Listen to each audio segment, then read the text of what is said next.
بسم اللہ الرحمن الرحیم۔ شوہروں کے اوپر بیویوں کے کیا حقوق ہیں؟ شوہروں کے اوپر بیویوں کے کیا حقوق ہیں، یہ بات ہم آج کریں گے، کیونکہ ہم نے پچھلی ویڈیو میں بیویوں کے اوپر شوہروں کے کیا حقوق تھے، ہم نے اس بارے میں بات کی تھی۔ دیکھیں، میں موٹی موٹی باتیں کروں گی، اور موٹی موٹی باتیں کرتی ہوں وہ اس لیے تاکہ جو ہماری بیسک چیزیں ہیں نا، جو موٹی موٹی چیزیں کم از کم اس فتنے کے دور میں وہ ہمارے دماغ میں گھس جائے، ہمارے بھیجے میں گھس جائے، اور ہم اس پر عمل کریں تاکہ ہماری زندگیاں آسان ہوں۔ سمجھ میں آئی نہیں بات؟ اور ہماری سنتوں پر، اللہ تعالیٰ کی حکم پر کیا ہو سکے، عمل ہو سکے۔ دیکھیں، زمانے جاہلیت میں کیا ہوتا تھا نا کہ عورتوں کے تو حقوق ہوتے ہی نہیں تھے، لیکن امت محمدیہ میں صلی اللہ علیہ وسلم عورتوں کے حقوق تو ہیں، لیکن جب وہ عورت ایک بیوی بن جاتی ہے تو اس کے حقوق بھی کیا ہو جاتے ہیں، بڑھ جاتے ہیں۔ سمجھ میں آئی؟ اس کے حق بھی بڑھ جاتے ہیں۔ اس کے ساتھ حسن سلوک کا حکم تو ہے ایک عورت کے ساتھ کہ رحم دل سے کام آؤ، اس کے ساتھ حسن سلوک کرو، اس کے ساتھ نرمی برتو، لیکن جب وہ ایک خاتون سے ایک بیوی بن جاتی ہے تو اس کے حقوق بھی بڑھ جاتے ہیں۔ سمجھ میں آ رہی ہے؟ ایک مرد کے اوپر۔ اب میں آپ کو ایک بہت پیاری سی خوبصورت سی حدیث بتاتی ہوں کہ جب روز محشر قائم ہوگی، جب حشر قائم ہوگا نا، تب اللہ تعالیٰ کے پاس عمل نامے تولے جائیں گے۔ جب عمل نامے تولے جائیں گے نا تو پہلا عمل کیا تولا جائے گا؟ تو پہلا عمل یہ تولا جائے گا کہ شوہر نے بیوی کے ساتھ کیا سلوک کیا۔ اللہ اکبر! شوہر نے بیوی کے ساتھ کیا سلوک کیا اور کیسے سلوک کیا۔ اگر دیکھیں پہلے عمل میں آپ کا 0/0 ہو گیا تو باقی عمل میں کیا کوئی کشش رہے گی؟ کوئی حسن رہے گا؟ کوئی خوبصورتی رہے گی؟ اگر اچھے نہ بھی ہو، اگر اچھے ہوں بھی تو وہ بات نہیں رہے گی، کیونکہ آپ کا پہلے عمل جو ہے نا، پہلے سوال میں جواب جو ہے نا آپ کا 0/0 ہوا ہے۔ لیکن اگر آپ نے اچھا سلوک رکھا ہے اور اچھا سلوک رکھتے ہیں تو آپ کے پہلے عمل جو تولا جائے گا وہ آپ کا بیوی کے ساتھ کیا سلوک رہا، کیسا سلوک رہا، وہ تولا جائے گا۔ تو آپ کا اگر 100 میں سے 100 آتا ہے تو باقی عمل اگر اچھے نہ بھی ہوں تو اس میں کشش آ جائے گی کہ بھئی اس عمل کو بھی چیک کر لیا جائے، اس عمل کو بھی چیک کر لیا جائے، اس عمل پہ بھی غور و فکر کیا جائے، اس کو درگزر کیا جائے، اس کو معاف کیا جائے۔ اللہ تعالیٰ تو معاف کرنے پر قادر ہے نا، لیکن جو پہلا سوال ہوگا اس پہ ذرا توجہ کیا ہوتی ہے، خاص ہوتی ہے۔ تو خاص توجہ والا سوال ہے کہ شوہر نے بیوی کے ساتھ کیا سلوک کیا۔ اللہ اکبر!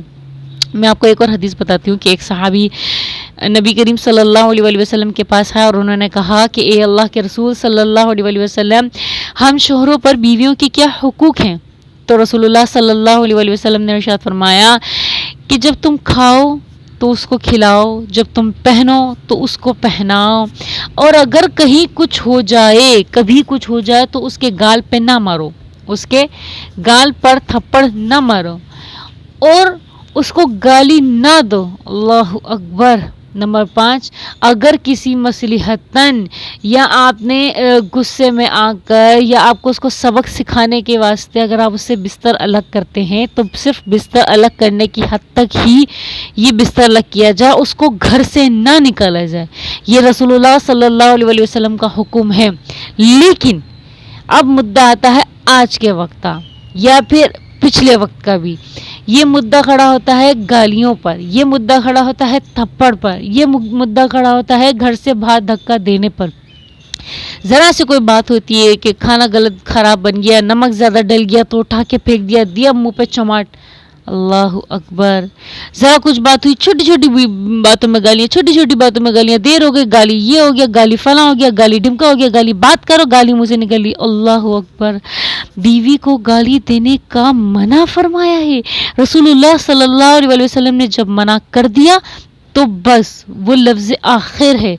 رسول اللہ صلی اللہ علیہ وسلم نے جس چیز کا حکم دیا ہے اس کا مطلب ہے وہ ڈائریکٹ اللہ تعالیٰ سے حکم آ رہا ہے۔ تم نے اللہ تعالیٰ کے حکم عدولی کی، رسول اللہ صلی اللہ علیہ وسلم کی حکم عدولی کی، تو مطلب آپ کا عمل 0/0، آپ کا عمل جہنم میں گیا۔ سمجھ میں آ رہی میری بات؟ تو رسول اللہ صلی اللہ علیہ وسلم نے اتنی پیاری تعلیمات ہمیں دی ہے، اتنی خوبصورت ہمیں تعلیم دی، اس پر ہمیں عمل کرنا چاہیے۔ اگر عورت کو آپ نے محبت سے سینچ کر چلاؤ گے تو وہ آپ کی ضرور چلے گی، ضرور آپ کی سنے گی وہ آپ کی، لیکن پہل تو آپ کریں نا، کیونکہ آپ اس کو لے کر آ رہے ہیں۔ دیکھیں حضرت آدم علیہ الصلوۃ والسلام کا جب اللہ تعالیٰ نے حضرت حوا علیہ الصلوۃ والسلام سے نکاح کروایا نا، تو نکاح کروانے کے بعد اللہ تعالیٰ نے حضرت آدم علیہ السلام سے کہا کہ اے آدم، اپنی بیوی کا، اپنی زوجہ کا، اپنی عورت کا کیا دو؟ مہر ادا کرو۔ اب مہر ادا کرو، مہر حضرت آدم علیہ السلام کے نکاح سے چلا آ رہا ہے، اور مہر کا کیا مطلب ہے؟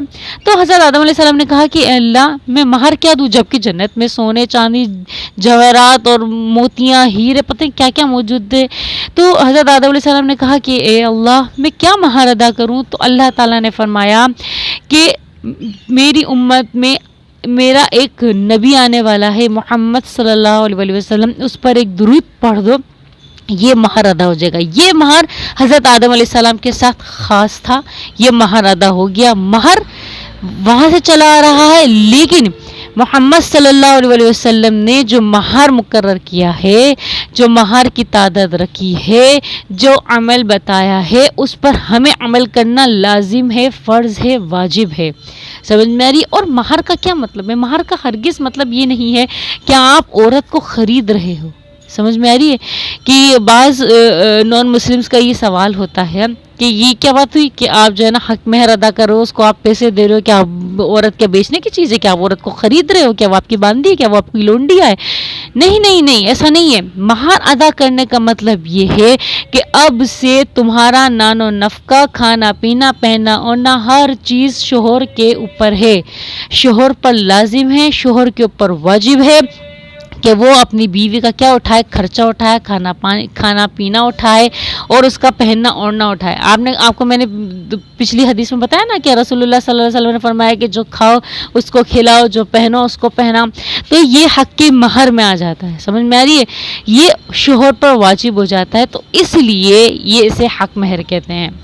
رسول اللہ صلی اللہ تعالیٰ علیہ وسلم نے ایک حدیث میں فرمایا، ایک موقع پر رسول اللہ صلی اللہ علیہ وسلم نے ارشاد فرمایا کہ جو شوہر اپنی بیوی کو پانی پلاتے ہیں ان کو اجر ملتا ہے۔ تو صحابی بیٹھے ہوئے تھے، وہ کھڑے ہوئے، وہ اپنے گھر گئے، گھر جا کے انہوں نے پانی بھر کے اپنی زوجہ کو پلایا۔ پھر انہوں نے یہ حدیث بتائی کہ آج رسول اللہ صلی اللہ علیہ وسلم نے حدیث بیان کی ہے۔ اللہ اکبر، کتنی خوبصورت تعلیم، کتنی پیاری تعلیم۔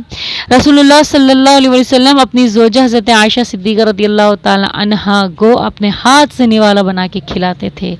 جس پیالے سے حضرت عائشہ رضی اللہ تعالی عنہا یعنی کہ نبی کریم صلی اللہ علیہ وسلم کی زوجہ مبارکہ جس پیالے سے جس طرف سے منہ لگا کے پانی پیتی تھی، اسی طرف سے، اسی جگہ سے رسول اللہ صلی اللہ علیہ وسلم کیا پیتے تھے؟ پانی پیتے تھے۔ سمجھ میں آ رہی ہے میری بات؟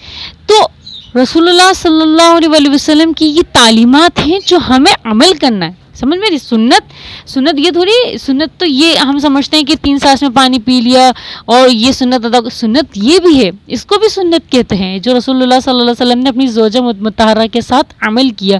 آپ اپنی بیوی کے ساتھ بیٹھ کر اگر کھانا کھا رہے ہو اور اس کے منہ میں نوالا بھر کے دے رہے ہو تو یہ سنت پر عمل کر رہے ہو، اور محبت بھی زندہ ہو رہی ہے آپ دونوں کے درمیان۔ سنت پہ آپ نے عمل کر کے 100 شہیدوں کا آپ نے ثواب بھی اکٹھا کیا ہے۔ تو آپ کی اگر والدہ یا بہنیں یا گھر کے بھائی کوئی ایشو اٹھاتے ہیں، کوئی مدعا اٹھاتے ہیں، تو آپ درگزر کریں۔ کیوں؟ کیونکہ ان کا مدعا، ان کا سوال رسول اللہ صلی اللہ علیہ وسلم کے عمل سے اوپر ہو نہیں سکتا ہے۔ آپ نے رسول اللہ صلی اللہ علیہ وسلم کے سنت پر عمل کر کے اپنی زوجہ کے ساتھ کیا کرنا ہے؟ محبت کا معاملہ کرنا ہے۔ تو یہ رسول اللہ صلی اللہ علیہ وسلم کی یہ عمل سے معلوم ہوتا ہے کہ بیوی کے ساتھ محبت کرنا لازم ہے، ضروری ہے۔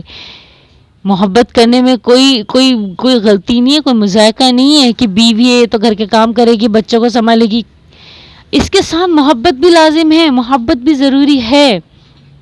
جو آپ کی بچوں کی ماں ہے، اگر آپ اس کو اچھے طریقے سے ٹریٹ کریں گے تو دیکھیں ایک عورت ہی ہوتی ہے جو ایک خاندان کو چلاتی ہے۔